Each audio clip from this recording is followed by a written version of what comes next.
আজ আমের ভর্তার আয়োজনটা সেই ছিল। এলাকার জুনিয়র ছোট ভাই এবং ভাতিজাদের সঙ্গে আয়োজনটা করা। ছোট ভাই এবং ভাতিজা তারা সবাই মিলে বলতেছে, নূর কাকাকে ফোন দাও, আয়োজনটা ভালো হবে।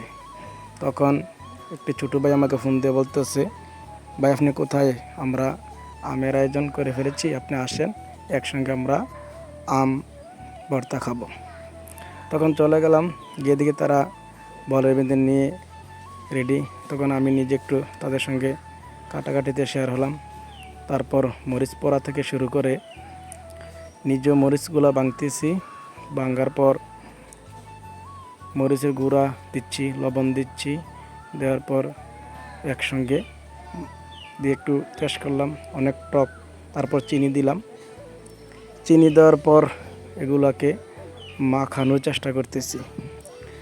মাখতে মাখতে সেই একটা গ্যারান বাড়লো। তখন মুখে দিয়ে দেখি না, এবার ঠিক আছে, পারফেক্ট। তখন তাদেরকে একটু একটু করে খাওয়াইয়ে বলতেছি, কেমন টেস্ট হয়েছে, ভালো নি? তখন তারা একটু একটু করে খাচ্ছে আর বলতেছে না ঠিক আছে। তখন সবাইকে একটু একটু করে খাওয়ানোর পর এখন বললাম, এখন আসো, সবাই যেহেতু বলছো ঠিক হয়েছে, তখন আমরা একসঙ্গে বসে খাইয়া শেষ করে ফেলি। তখন বিনাশ করে ফেলাইছে খাইয়া।